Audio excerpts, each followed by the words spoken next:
Hello guys and welcome back to TSpec TV. I'm very excited for what we have planned today because we are hopefully going to be removing the engine and gearbox from my Defender, which feels like the first big kind of major step in this this whole project, because obviously we've taken the front end apart, but that still, I mean, is a sort of reversible.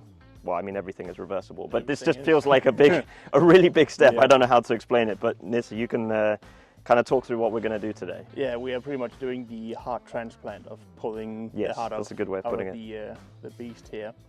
There are different ways you can tackle this project on, and due to we haven't got a hoist or lift that we can lift the body on, we're going to pull the engine out first, so we can prep that, and also we can do the bulkhead on the new chassis. And after that, we can kind of move things from this one directly over to the new one, so we don't forget what part goes where. But the plan today is just get all the fluids out of the engine and gearboxes, pull the gearboxes out, and if we got time, we'll do the chassis or the axles as well, because that will be the next step, so we can have a rolling chassis onto the new frame. It should be pretty straightforward. It's not the first engine we pulled, TD5-wise, and not the first gearbox we pulled.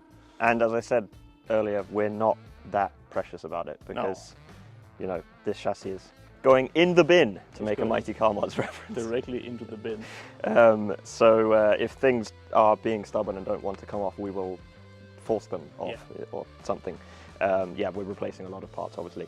So yes, we can rip it out and not worry too much about what's left behind. No. Unlike, for example, when we did the engine out of your disco, probably a bit more difficult, but yes, let's see. We've got all day to try and get this out, so let's get to it. This really does feel like some kind of operation with fluids now coming out, and yeah, we should be this calm if it was an operation and a human being seeing this coming out. You're fine. People standing looking at it like, whoa. It's a strange feeling now to think that the next time this engine is started will presumably be when it's back on a new chassis. It's quite a weird feeling.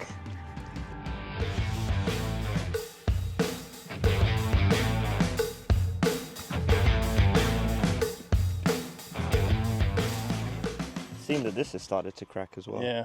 So this didn't have much longer. No, it's like fully gone in here. Oh my god.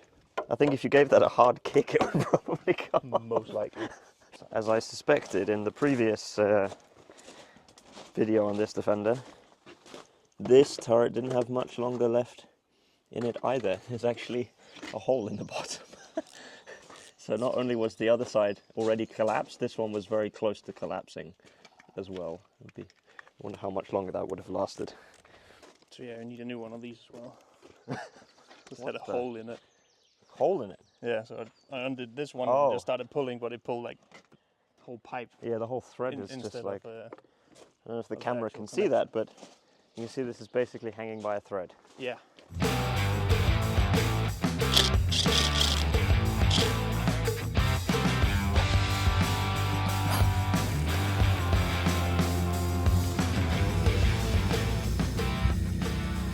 So we got all the connections done on the engine. They're all taken off now. Next part is the drive shaft that goes into the gearbox, not the drive shaft, is it? Yeah, it's drive shaft. But we need to take these small bolts off, and with that we have this special tool that can go in there, very tight spaces, to get them off. But some of them are quite rounded off, so hopefully this tool will get them off. Right now we're just using the leaf hair to lift off the front so we can spin the wheels and turn the drive shaft in the right direction and then take them off. So we need to get those off, lift the gearbox up, take the gearbox mount and undo the gear levers from the inside, and then hopefully we could just lower the gearbox out and lift the engine up and then have it at the correct angle to move it out of the car. So and it's been about, what is it, 2 hours now, a bit over 2 hours we've been doing it, so it's going on quite nicely. So we should hopefully soon have the power pack out.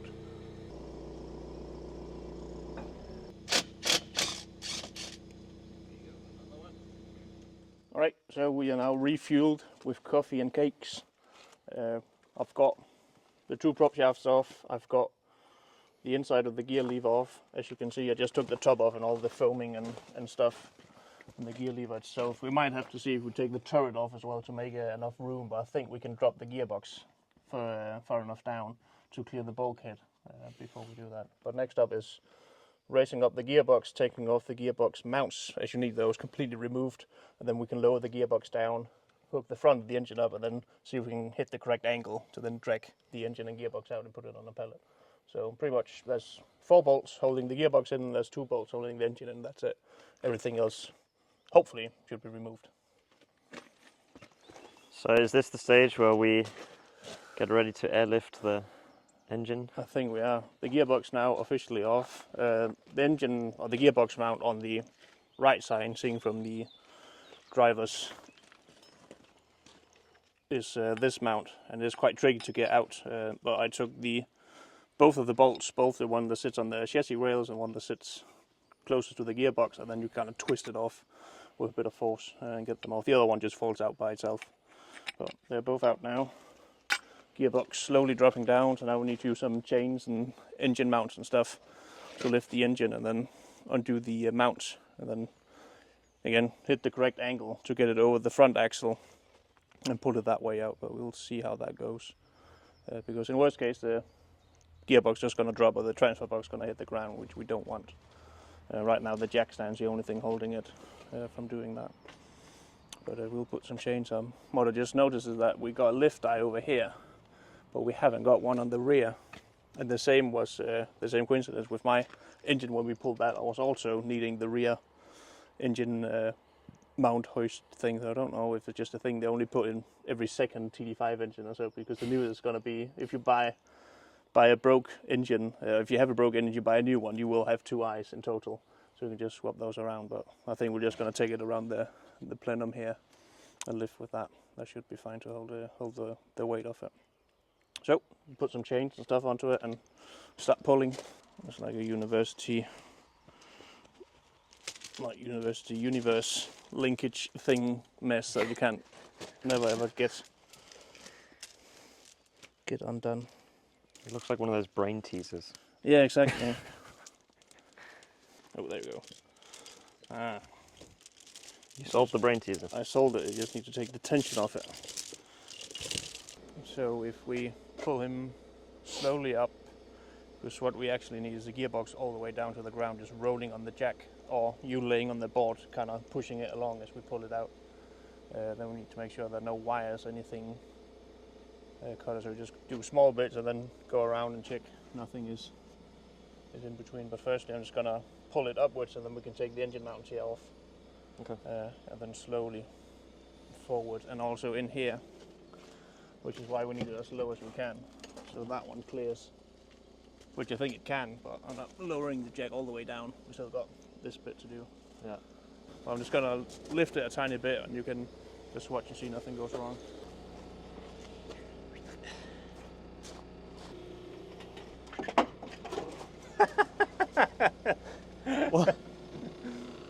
What was it? That was the engine mount. Straight into the... Did it go in the bucket? Yeah, the bucket of goods. Oh. Yeah, that thing is not going to rust anytime soon. This one's nearly out. I'm just going to lift a bit more out, and then we can take this side off. So this is looking promising. I think you're pulling the whole car. Yeah, it might be something. The gear lever is right. up in there. Fine, so then we need to lower the jack a bit in the rear and get that as close to the ground as possible. I think we got all the wires in one. Oh yeah, it's off. That's good. Yeah. So now we just need to get the pan here, get that free. Hopefully, I think we can lift it high enough. We can both do this and lift it. Yeah. We just need this bit now, I think.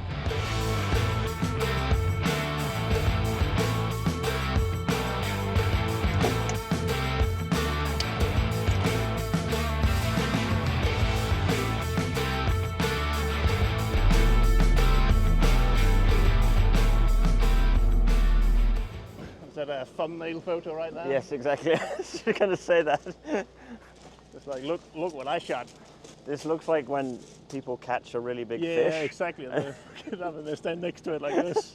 That was fairly easy, actually. We've done it before. We know what we're doing. Yeah. We're professionals in some world. So if you could kindly just drop it in the new chassis, Yep. then we're all good to go. We'll just turn the key. And drive. take the body off, put it on that one, all good. Yeah, half an hour, we'll be done. We're just taking a picture for the video thumbnail, because obviously this is a great shot, having it hanging in the air like this. So cool. So cool, and all actually relatively easy, I must say. I've been quite impressed by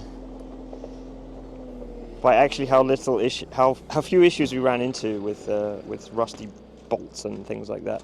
Actually, not too bad. Like I mean, I know I bang on about this being so rusty, but in some spots it's actually fine. It's just like outriggers are a disaster, suspension mounting points disaster. Crossmember used to be a disaster, but that was replaced. And I know there's other bits sort of towards the rear of the chassis as well, which are terrible. But actually, like a lot of the front sort of quarter or third of the chassis are fairly solid, to be honest. In the middle, anyway, it's really like around the wheels, unsurprisingly, that really have been hit the hardest. And then the bulkhead is not in great shape either.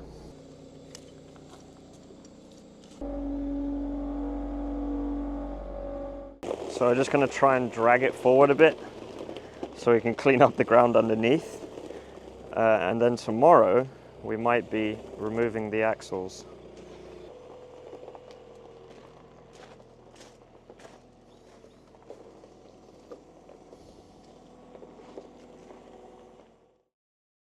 So it is the next day. We got the engine and gearbox out. So today we need to take the axles off and swap places from the new chassis and the old car here. So the new chassis goes into a place where we can actually work with it, and the old car goes over here where it's kind of parked for bits and pieces to be pulled off it. So plan of action right now is to lift it up with the rubber goats, so we can take the front and rear axle off and then move it over here afterwards and kind of swap places in these two. And then the axles will be painted and looking nice before we can plant onto the new chassis, so everything just looks nice and clean, but we kind of need them off now. Again, the car isn't very heavy right now. We pulled the engine and gearbox, which is, I would say, like 600 kilos, if not more, of iron removed from it. Do you know the fuel tank, how much is in it? I think at least half, probably. At least half. Right. I think I put quite a lot in. We'll see if the whole thing just moves backwards. We'll figure something. I will need to fit the perfect balancing point for it, otherwise I have to go down and we can empty it into a jerry can with a contraption I have down there. But yeah, we'll see if we can lift it out. We might actually need to empty it first, I think. You think it's enough to tip it? I think so. It's like 60 litres. How much is in it from full? It's not like 60? It's, what is it, a 60, 65? 65 litres. It's not full. It's not full. But So maybe half. Maybe half. About jerry can, 40 litres max. We'll see if it tips it, but we need to empty it anyway at some point to get the fuel tank. Yeah. Otherwise it's going to be heavy. But we'll see. We'll try and lift it up and see if it... Can we hang some... Find something heavy and hang it off the front end. The engine? There's some tractor, yeah, put the engine back in. I think there's some tractor weights in the barn. You could like that could be plonk it on the front or something. I don't know. Yeah, we'll figure it out. Either that or we have to empty it. A small contraption I have down at the farm we can empty it with. But yeah, we'll try and get the perfect balancing point with the forks so it doesn't go forwards or backwards, and then use that as a jack, and then remove the axles, and then move the whole car over and swap places with them. So yeah. That is the plan of action right now.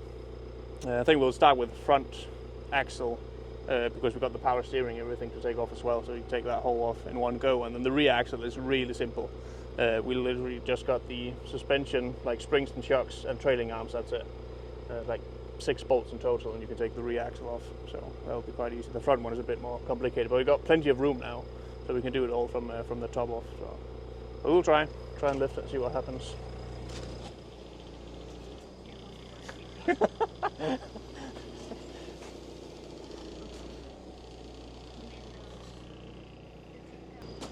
It is a bit heavy in the rear, as expected. It's like perfect balancing point right here. I thought maybe there was enough in this back, but there isn't that much to make a difference. We should start removing the rear axle and see if that does anything, because that does also weigh quite a lot. But we're also removing the same weight in front afterwards. We could remove the rear axle and then move this one further out, and then lift and then remove the front one, and just use the jack stand just to support it on that side or pallet. because then we can get this fork further in here without hitting the trailing arms. I just lower it down again, and then we undo the trailing arm bolts because it will be a pain in the butt to do while the forks are there. So undo that one so it hangs on by half a thread, like halfway out. Yeah. And the same with this one. Then we remove the two other ones, otherwise the wheels might go underneath it. So we have something holding it in. But this one we can easily access afterwards when we lift him up.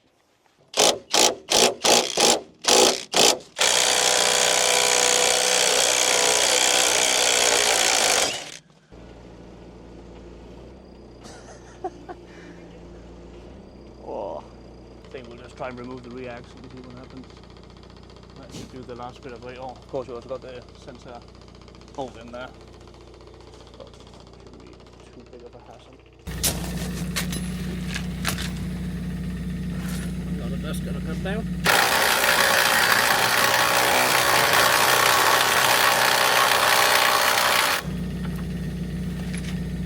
So I completely forgot about the supporting arms, like the center arms going down to the axle. I'll make sure the axle doesn't go left to right. Had two bolts, but got those out now. Got the brake line off as well. We have undone the two bolts for the trailing arm, so the last bolt should be the suspension or the shock absorbers. Take those off and we should be able to move the axle out of the way. And then we're just going to reposition the forks further backwards because now we don't have the axle in the way, so we can get the proper weight distribution to the front as well, so it doesn't tip this time. So now put the forks underneath, lift it up, and see if we can't get the rear axle off.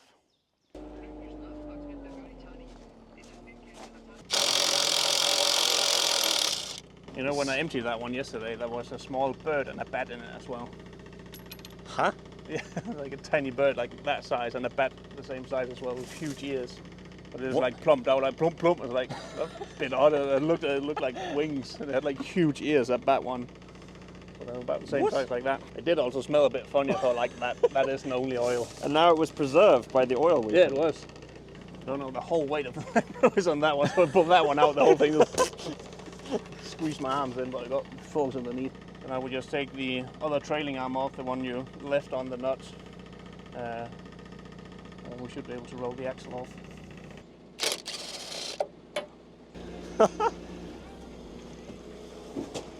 What a It's just sight. the bushes, the friction of the bushes in there. It's still on.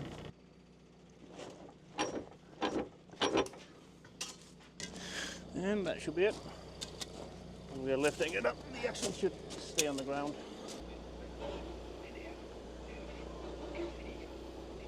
Thanks for the lift kit. Yeah. Big flex, bro.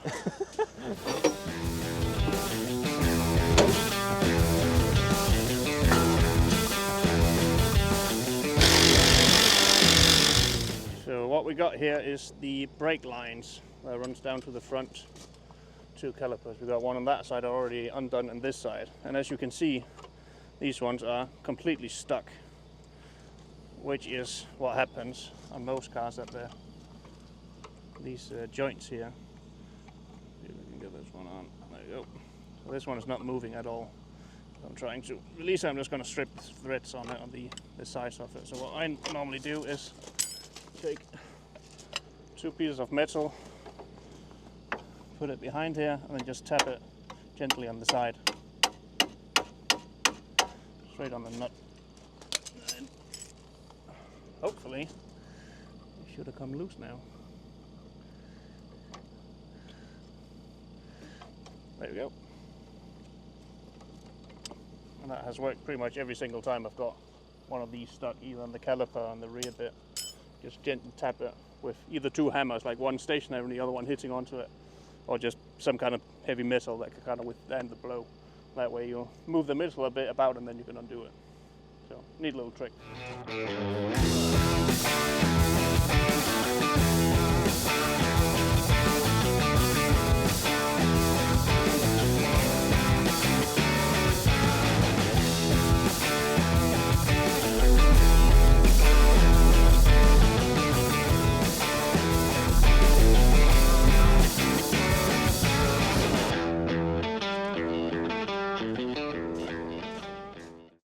So I think we made a ton of progress in, what, a day and a half? of work. Yeah. I mean, I know some might argue that this was like the easy part of the process because of just disassembling and cutting up and whatever, and that's like fairly simple, and putting back together might be more complicated. I don't know, but I think either way, it's a huge milestone, at least, because now we reached a point where we can kind of start building, and I'm so excited. It's just, now that this is, I don't know why, all we've done is moved this from there to here, and now I feel like it can start now, and it feels real. It feels so exciting, and I'm just canvas to paint on. I can't wait. I feel like I can actually start putting things onto it. And we took the axles off, disassembled a lot of bits. Obviously, took the engine and the gearbox out yesterday. So next step is kind of cleaning up the axles and prepping, painting, all that stuff, and then slowly but surely peeling bits off of that and bringing them over here. Yeah. So. Yes, I don't know if we got that on camera actually, but we did. The Defender is now over there where the chassis was, and then we were just putting the axles on pallets, taking the wheels off. Anyway, and then we were talking about this off camera as well. This is the collapsed, the very infamous collapsed turret, which a couple of years ago you shook about and said that there's so much rust, there's nothing left to rust, or whatever it was you said. But that was, I think, kind of the moment I was like, probably time for a rebuild. Yeah, something's got to happen soon with that clunking. So, yes, maybe we should hold on to that. It does look like something that came off the Titanic or from a World War battlefield or God knows what. But yeah, that was really the breaking point, literal breaking point, that falling off. Where I think this all began, where I realised that this needed a rebuild. But yeah. So happy with the progress we made, and I'm just super excited. And I think I need to go inside now and do an order from Paddocks or YRM or something to start getting more bits together. I guess next time we might actually be putting things together, which is cool. Cleaning axles, painting, fuel tank, and then actually putting things in here. Yeah. With brand new bits and bobs and bolts and stainless and lovely. Good things. Thank you very much for watching, guys, and we will see you in the next video.